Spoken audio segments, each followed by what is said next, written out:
Alan Quinlan is with us. Alan, good morning to you. How are you? Lads, how are you? Nathan is a football man, right? That's his main sport. But for once, he's made a very, very good point about rugby, and I think it's like what's rare is wonderful. What's rare is wonderful, Alan. He was making the point. Jimmy O'Brien was supposed to play for the A team, and if he played in the A team, everybody would have been going, "Geez, Jimmy's not great, is he?" And then all of a sudden, he gets catapulted into the senior team, and everybody's going, "Wow, Jimmy's amazing." So very hard to take too much from the A team performances on an individual. Great point. It is, yeah, and maybe Friday night was a tough night for him, and probably on reflection afterwards when I watched the game back on Saturday morning, it was a tough night for him for a number of reasons. Obviously, physically, they lost the battle in the collisions, the breakdowns, stuff like that, and then they played a side who all their players in New Zealand, they're all playing Super Rugby. They're all starting in their Super Rugby teams. Some of the Irish players are not starting when everyone's available in their provinces. You made a great point pre-game, I think, about the chippiness of certain players getting selected for the A team. In your day, traditionally, everybody would have been like, "Well, I should be in the senior team." Bit of bitterness, yeah. Yeah, with the All Blacks, there's a lot of those players. It's different. For the Irish players, they're like, "Oh, this is my chance to see what it's all about." And it's a bit different, Ger, now, because it's Team Ireland. They're all together. They're training together. Back traditionally, we would have been completely separate. We would have been given out both the hotels we were in, the travel we would have had to do, all that stuff. Great night Friday night after you play the A game, and then you go to the international if you're away in France or in England or wherever. But it was a learning curve for them. It doesn't necessarily make them bad players, because a lot of them, it was their opportunity. And maybe I was a little bit negative. I don't know, I kind of thought about it afterwards, was I being a bit harsh on them.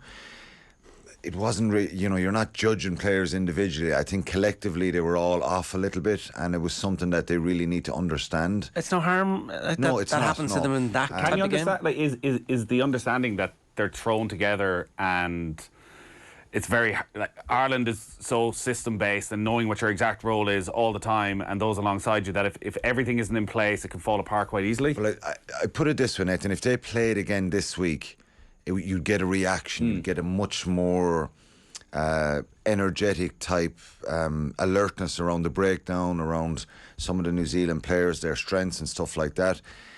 I would imagine it would have been a really kind of positive week, being in with the seniors and Andy Farrell and the other coaches training them. And maybe they just mentally expected it to happen, being at home in the RDS. I'm sure they were very conscious and aware. I'm not saying they weren't conscious and aware of when you're playing New Zealand.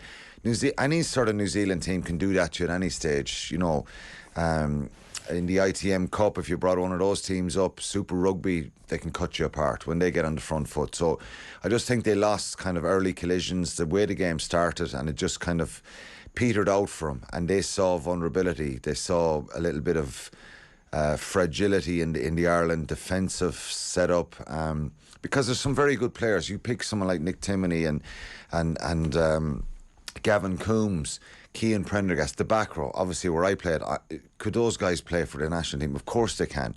Nick Timoney's been in and around the squad, brilliant for Ulster. You see him up against big South African teams. He stands out, he's physical, brilliant ball carrier. They were all just quiet, so collectively they were all off it a little bit, particularly up front. And when you see a team that's getting counter-rucked, Dave Heffernan took a quick penalty at one stage in the second half, and within that first action, that ruck was a turnover. 5 yards out, you don't see that. That's should never happen against anyone, because all the forwards are so close together. It just summed up a bit of kind of aggression that was needed there. But they learn from it, and it doesn't mean, Andy Farrell said himself, a bit of a harsh lesson for them. They'll learn from that you need to be kind of emotionally right up for these games. I've just never trusted these games since Matt Letizia got that hat-trick for England before the World Cup in '98, and they still didn't pick him in the squad. So it was pointless. It was absolutely pointless. But there's obviously a much greater plan in place here when you look at going to New Zealand and playing the two games against the Maoris, having an emerging Ireland team, having the A game on Friday night. Definitely. That as much as performance and they want the result, that actually Farrell sees a huge benefit of having these guys in, learning off him, Paul O'Connell, off the senior management team. Yeah, and I've always said this before, when you're in training with the Irish squad and you see It's the same even in the provinces when young players get called up from the academy and they see kind of the way guys go about their business, the way they do their weight sessions, their fitness stuff, the nutrition, all that kind of stuff is sometimes it's a really important learning part for young players, and for players being in around the squad. I think very positive end to the tour in New Zealand with the second string winning against the Maoris after a really tough start. And Friday night was kind of like the first Maori game, probably a little bit more ruthless from that New Zealand side, but that first Maori game was they were kind of blown away a little bit. Great reaction to win in the second one.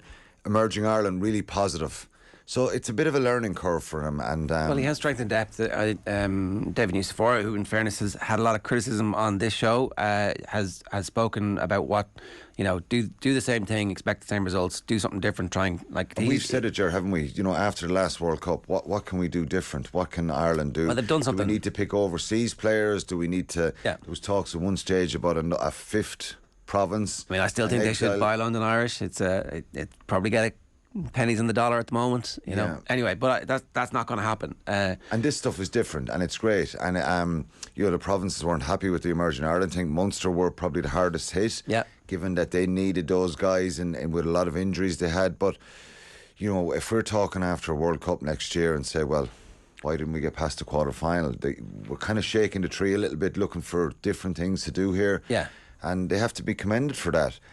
And even what happened on Friday night will be very beneficial when you think about it afterwards. It'll be very beneficial for some of those players, really kind of for them mentally to know, because technically, the New Zealanders had a lot of X factor. Sean Stevenson, the wing, sensational player. Ruben Love at full back, he's only 21. He's been cutting it up for the Hurricanes as well. So when they got on the front foot, they were lethal. Alan's nephew looks like a player too. AJ Lamb, they were lethal. Let's talk about the main team, right? Because the performance was a completely different performance from some of the other performances that we've seen from Ireland, and there's been this kind of residual issue where we're terrified of the big physical teams. Leinster repeatedly coming up against big physical teams, Saracens, La Rochelle, Saracens, La Rochelle, Ireland, Manitulagi, the Ghosts from various times that he's come up, the Vinapolas. And this was the biggest test that we could possibly have. This is an even bigger team where everybody is absolutely massive apart from the wingers, and we stood up to them. Now that's like the single most important thing that happened. And I think it's what we needed. I think it was really important. We needed that bit of a dogfight as well, because if you go back 5 years ago, Ireland won 38-3. We were flying at 17-18 was a brilliant year. And then, we're getting asked hard questions now and we're answering them. And I think the resilience, the character, and this is a backup of, this gives them more of a foundation to say that, even what happened in New Zealand was, we're up there now, we're able to mix it at the moment. Of course, we want it to happen at the World Cup. We need a big performance if we get to a quarter final. Yeah. Against New Zealand or France, we need that big performance then. We need it in at that moment. So, but I think Johnny Sexton made a very good point. You don't get, for certain players, they don't get opportunities. It can change very, very quickly for Ireland, and you have to win, and it's great to win these big matches. So I think the physical side of it, and given you're missing Henshaw and Aki, who are really, really physical for Ireland, very important for them. Jimmy O'Brien was unbelievable when he came on. And it's not alone South Africa's strength and size, it's their power. I think they're very explosive. We got a different test when Fourie came on and Quagga Smith. We now had two fetchers against us, and they got a couple of turnovers in the end. So really stressed. I think Finlay Bealham was outstanding up against Kitsoff. The way he scrummaged, he got caught at one scrum penalty against him, but he won two. Yeah, he won two penalties there as well. So, Furlong, we've always said if Furlong isn't on the team, we're screwed. But actually, we're not anymore. I mean, obviously, you won. It's still a massive loss. Yeah. It's still a massive loss because it's his play around the field as well. The way he wraps guys up and tackles and impact tackles as well. Furlong, But down to the bare bones a little bit. We need to get Henderson back as well. He'll give a little bit more depth in that second row. It felt like that's why it was so impressive that it was World Cup-esque in a way that, like, we're talking about winning a quarter-final. You want to win a semi-final final. You're not going to have 3-4 otherworldly performances. Sometimes you just got to grind it out in a tough game while you're missing a few players. Yeah, I just thought the way they dug in there and they stopped their maul, Nathan, was really impressive.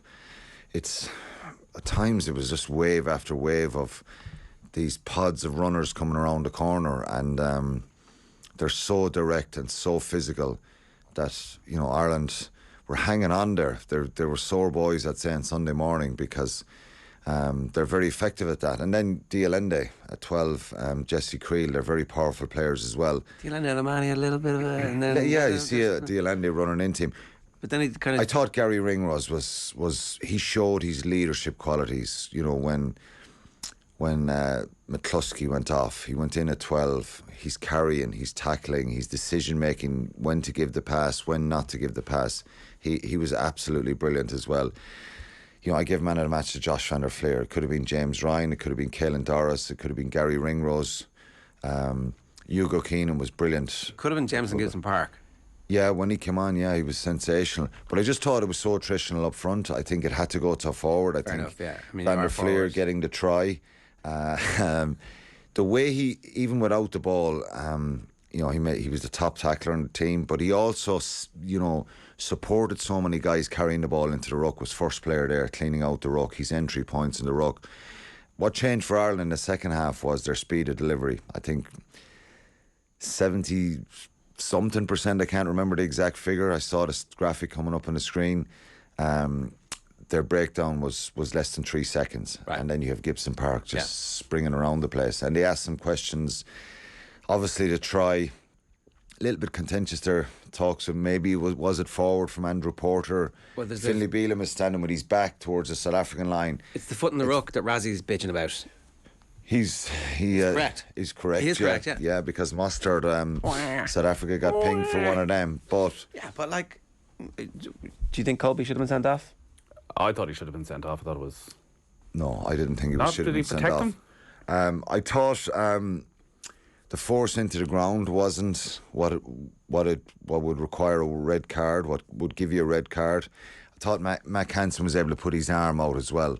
But he did come down it was very reckless, and then it could have been a red card, Nathan. Could have been. But if you ask me now and at that point, should this guy get a red card? I would say no. I say yellow. Peter Steph de Toit could have went with him. He could have given 2 yellows. So there's 3 things could have happened. 2 other things could have happened. It could have been 2 yellows or it could have been a red for Kolbe. And it wouldn't be much argument about it afterwards. Well, Razzie likes to argue. That's his shtick. He's got to... Do you know what Razzie does? He actually says what all of us feel when we watch a game. Oh, Ireland should have had a penalty there, or that scrum should have went it differently, or in soccer that wasn't an offside, or VAR got that wrong. You know, where we have a chat amongst each other. Razzie, as director of rugby, he kind of lets it out into the public, which coaches don't do.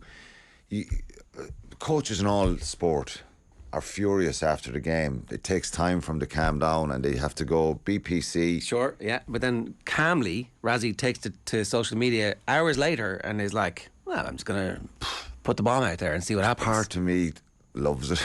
Well, the only thing is, right, if you do it, you have to take the consequences of it. So what he's doing is eroding the confidence that the public has in the referee. It's wild conspiracy. It's Donald Trump. That's what this is. Yeah. It's eroding people's belief in the systems. And the reality is now, you're not going to get, like, all the referees would have spoken about what happened on the lines, and this one will come up again. And it's that 50-50 call that you might want in a big game. He's trying to put pressure there, yeah, for sure. It's clearly designed to influence future refereeing decisions. This isn't just whining to show what a great lad to the South African fans he is. It's clearly designed to influence future refereeing decisions. And if that's the rules of engagement, then that's fine, but it's going to happen right across the board. Unless World Rugby comes and says, we told you, don't do this again. We banned you for 6 months. You've done it again. you can't come. You're banned again. Like, does it have any difference in influence, though, than Joe Schmidt going to World Rugby, as he would say after every Ireland game, where he'd have their own report on the referee? But you're allowed to do that. It's internal, I understand, but that gets back to the referees. That there's an understanding Ireland of the questions and the pressure. Will have a number of things on Saturday that they will report back. So that happens standard. I think when it comes out in the public, you're also giving the fans a bit more fuel to start kind of barking on social media as well. Look, there's a South African guy who's making videos at the weekend. Again, he does it after loads of games. The guy who's not Razzie. Yeah, well, I think it came on so quickly after the game. There was no way Razzie could have made those videos. But, you know, you can pick out loads of things in rugby. Side entries are the biggest one. And they're showing they're not going to go quietly at the World Cup. Like, there's no way Razzie Erasmus is taking a World Cup defeat next year quietly. That's what he's doing, and as I said, part of me loves the fact that he highlighted something here that was... I couldn't see it in commentary because we don't give...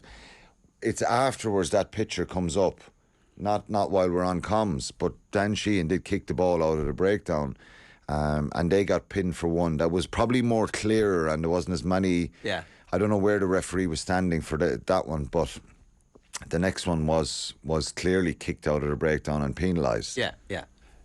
If you're a coach, Ger, I'll ask you, if you're a coach and you see that yourself, though, what are you feeling? Well, what I feel is different from what I tell everybody publicly. What I tell everybody publicly is and what the message to your team is. That's the point. Most coaches come out and they have to bite their lip. And the other thing is, right, do I have a track record of, like, leaking? It was brilliant, though, the video. Like, an hour-long video where... I'm not saying it's right, but it was brilliant. And like, so you think still his players are on side with what he's doing? They're like, yeah, they believe in him, and I think that they have a very, very tight, seem to be a very tight knit bunch. You go back, honestly, being in South Africa in 2016 and what we did to him in 2017, they were in turmoil, and a lot of really good players in the field, badly coached, I think. And with respect to Alistair Coetzee, who was very nice to us on that tour when we were there in 2016. I was there for Sky and I was doing the commentary. He was very welcoming as the opposition manager to the media and stuff. They were in a tough place. They were in a difficult place. They weren't organised. And what Razzie Erasmus and Jack Nienaber have done, they just seem to have a swagger about them. They're so well coached. Their pressure on the opposition, their kick chase, the type of players that they're getting to developing. You know, they've done a brilliant job there. So they were on it at the weekend. They really wanted to win in Dublin to make a statement. And I think that's the impressive part. Ireland were under so much pressure at times. They had a long periods in the Ireland half in the first half of the game, and Ireland kind of stood up to that. At full time, Willie LaRue was going absolutely crazy with the referee. Which he does. And he I just thought that... I saw him do some of that stuff in the Rugby Championship. He does a lot of whinging, Willie LaRue. He made a big difference when he came on. He looked very, very dangerous. The game was opened up a little bit, and they were really throwing caution to the wind. And sometimes you have to ask the question, if South Africa kind of played like they did when they're chasing the game, and this is the real intrigue, would they put 20, 30 points on teams? You know, if they start like that. We had Joel Stransky on Friday night talking about how everybody in South Africa is dying to see what happens with Willem said at 10, because it's going to be a different game with somebody who's like really keen to get the ball out. He played really badly, I thought. You know, was under pressure, kept getting blocked down, missed kicks. If they were talking about, so that their 13 is injured at the moment and not playing, who they think... Lucano Wham, who's a wonderful player. They have Matty Lebach, then the Stormers fly half as well, and there's people calling for him to come in there. So it'll be a different team that we play in a year's time, because they'll... maybe You're telling me they won't play Handré Pollard at the World Cup? Maybe they'll pick Handré Pollard. He kicks all his goals and they win 18-16 and we're like, The South African rugby magazine Zellum Nell was questioning the selection and said, is it possible that Erasmus used Saturday to show Ireland something different to what he's planned for them in France next year? Could it be the obvious pitfalls of launching the Kolbe experiment this week was part of a probe to see how Ireland would respond? Surely the box coaches clearly understood the potential implications to the defence and kicking game, or are the wheels coming off? Has doubt crept in, and are the box coaches starting to panic? drama, I think, and rubbish. I think you don't pick a team now and say, of course, if Andre Potter was available and they played Willemse, then they're telling everybody we're looking at a different option. We're trying to get a bit of depth here, seeing if we need to do things differently. But that's not the case. Ireland kicked the ball 23 times from hand on Saturday. South Africa kicked it 22 times. When you're in the kind of early 20s, that's not a lot of kicking in the game. We've gone away from that. And I think you have to kick. Why did he pick Conor Murray at the start? Experience, I think. Because Gibson Park defensively, yeah, I think so. And I think they were looking at the impact. Whereas if you're starting Gibson Park and you're bringing Conor Murray on, it's a different type of impact. You're closing out a game with respect to Conor Murray more, and whereas Gibson Park can run and he's quicker, and he's been superb. And I thought Conor Murray played really well in that game. He'd one kind of box kick that was a little bit longer, but I thought Ireland could not go out the other day, and the game was not going to be about throwing the ball around early on. You had to be really kind of on the money with your set piece, your defensive stuff, your breakdown, and your kicking game. So it was going to be that type of game early on. In the first half, it was going to take time to open things up a little bit. We did actually go wide early a lot, and good few times, yeah. And the passing wasn't great. Like you would say that Ireland. You know what, Ger? I would say the passing maybe was a tiny bit off, but their defence was incredibly aggressive. It's a fair point, but even with the aggressive defence, like a lot of passes in the first half didn't go to hands in a way that you think maybe if this was our third game, because and I said this last week. It's when you come together. They haven't been together since the summer, big high, and it takes time. It's always the start of the Six Nations as well. You're not really sure who's going to hit the ground running. Preparation is short. Ireland have a better situation than most other nations because they have 12, 13 guys who are starting for Leinster. So that cohesiveness is a little bit easier. But it's different calls, different game plan, different structure. And, when you think of those things, you're playing South Africa, it was very impressive. And right back to the very start of what we said, we needed a bit of a dogfight like this. We needed to be stressed. We needed I don't think you need it, but I'll go back to what I said. Henshaw is an absolutely incredible player, with the ball, without the ball. His decision making, his physicality, Aki, his power as well. You bring in McCluskey and he's starting great, and I think even standing close to him on Saturday in the warm-up there, he looks in unique kind of physical. He was always a big man, but he's kind of, you can see he's in incredible shape, right. It's unfortunate for him. I hadn't heard. And he's playing really well for Ulster this year. This was a brilliant opportunity for him. Yeah, like you would say that he's right there now. That he's that fourth centre that Ireland needs. Yeah, because Chris Farrell has gone out of the picture, and he was there at the World Cup for Ireland, and you think he was kind of one that was there, but McCluskey is right there now, and it was a shame for him. But also say Ian Henderson, we need more depth on Saturday. We're stretched a little bit. James Ryan. Who's Henderson replacing? I'm not saying he's replacing either Tadhg or James or James Ryan, but he's a British and Irish line, Nathan. He's a physical player. He's a very skillful player. We need more depth there. Kieran Treadwell came off the bench, so if we go down along, you're down to Ryan Baird, Joe McCarthy. They're young players still. I think that experience, we need that in the next 12 months. And Henderson, he's had a lot of bad injuries, and he's a very, very good player. You could put Tadhg Byrne in the back row, and suddenly Peter Manny's on the bench, or Ken Doris is on the bench. All of a sudden it's like, wow, we've got that. Well, that's what I'm wondering. When you look at the performances those guys are putting in for every game with Ireland at the moment, it seems very hard to find what your best five there would be, which is... At the moment, they're the best five, because they've beaten New Zealand the last two games, and they've beaten South Africa, the world champions, so they're the best five at the moment.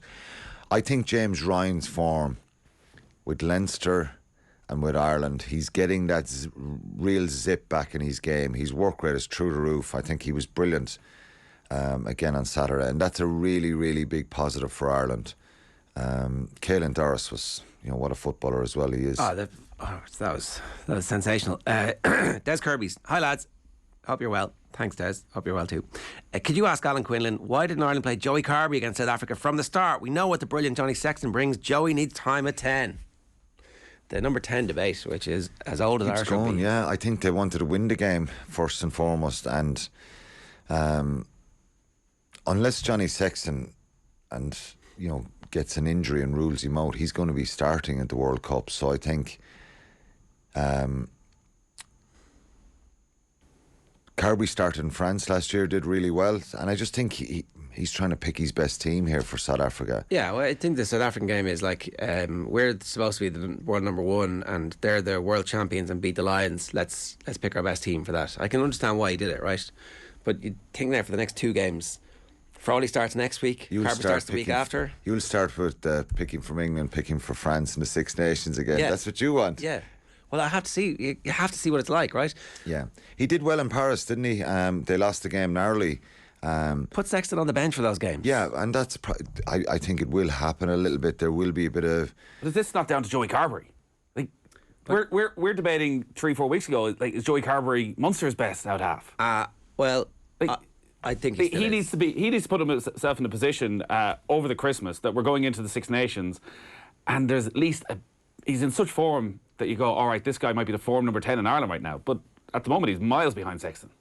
It's difficult for him with Munster as well, because they are under that kind of pressure, so it invariably ends up being stop-start for Joey with the Munster stuff, then not playing games, injuries he's had. So look, he is at Munster's best fly half, and I think he is a wonderful player, and I think I'd have no issue with him going in there. You'd be a little bit nervous. I think Sexton's presence is really important to this Irish team. He's the captain as well. He drives them. But I wouldn't have started him. If you asked me this last week, would you start Joey Carbery? Not for that game. I think Sexton needed to be on the field. He was fit, he was available. And that's what Ireland have to do at the moment. I think, bring Carbery in for some of the Six Nations for sure, and switch it around a little bit. But they want to keep this momentum going, and this debate will come on about we're peaking early and what's next year going to be like. Who knows? Well, that's the question. Can you imagine? You beat Fiji, you beat Australia, you're heading into the Six Nations. Oh, we're going to rest Johnny Sexton, bring Carbery in. England come to Dublin and beat us, and suddenly all the momentum you spent 2 years building, that's far more damaging potentially than actually. Yeah, but how do you control that? What do you do? Say, well, we'll lose these games now and we'll win the Six Nations. You just got to keep winning. Yeah, I think they're very aware of it. I think the public are very aware of it, the media, and it is what it is. I think Ireland just got to try and keep building and really hope they can keep that momentum. Greg London says, brilliant rugby on Saturday, but what is different this time around from 4 years ago? The way we're playing. That's the fundamental. Well, there's 2 things, I think. We know we have that game in the locker where we can box kick and we can be pragmatic, but we can now stretch teams more. I think the accuracy of passing and the ability, even under pressure, even that line speed they got on Saturday by Jesse Creel and DLN and Mapimpi. Even you remember the Hugo Keenan one the first half where he just got ball. If he could have got the pass away, you're thinking try time to Balakoon. Mapimpi gets the tackle right. Again, they can be a little bit sharper there, maybe a little bit deeper, but I think we're playing differently.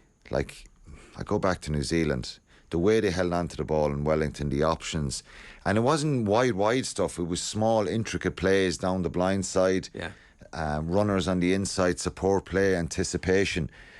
That attacking stuff is in better shape than it was in 2019. So that's what's different.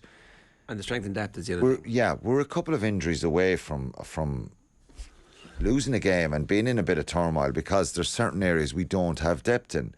Can I ask you about the wings and Balakoon's performance? There's no James Lowe as well, remember that? And Conway and Earls, and there's a lot of players in that position. Did Balakoon do enough to put himself to the top of the pile? Didn't really get many options at all.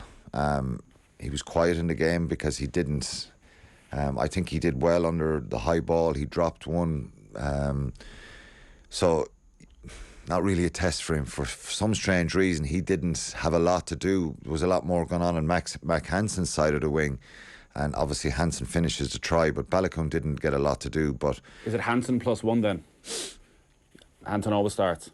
At the moment, yeah, I think, well, James Lowe will come back into the side because I just think he's physicality, and he obviously... The big left boot. Yeah, and plus he tidied up the defensive kind of issues. They weren't a physical thing that he was afraid to tackle, right? It was just timing stuff and getting his positioning right. So I think James Lowe and Mac Hansen are the two starters at the moment. Quick word about England, who were beaten by Argentina. Does this matter for them? How much does it matter for them? What's the... I looked at the press reaction yesterday, and even Eddie Jones in his press conference was talking it down a little bit and saying obviously it's not ideal. There's a lot of stuff that's nearly clicking for them. And somebody asked him about the World Cup, and he said, it's 11 months away. That's a long time, he said. So he seems pretty comfortable. And you can put so much emphasis on selection and different types of players, and you could never write England off from assembling a squad, even if there's younger players or new guys come in and go to a World Cup and do something. So it's not ideal for them. But I think people forget here that Argentina were always going to be a serious threat. If we played Argentina last November, we beat them very convincingly, 53-7 I think it was. But what Argentina did in the Rugby Championship, winning in New Zealand, running South Africa close a couple of times, the Australia games as well, they were, beating Australia in Argentina. They're a very, very good side now, Argentina. Yeah. But not good for England at the moment. Question marks again about what he's doing and the plan that... He's a World Cup coach, though, really. Like, his interest... the Six Nations, they don't have that same obsession about the Six Nations and position in the Six Nations as we do, like in terms of the prize money being so important to the RFU. It might be next time. That's because we've always been an underdog, haven't we? Do you know what I mean? And when you're an underdog to win something or be there or thereabouts, how many Grand Slams have we won? 3. So, you know what I mean? If we're in a position to win a Grand Slam, we have to try and take it, or a Triple Crown. It's big for us because, traditionally they're...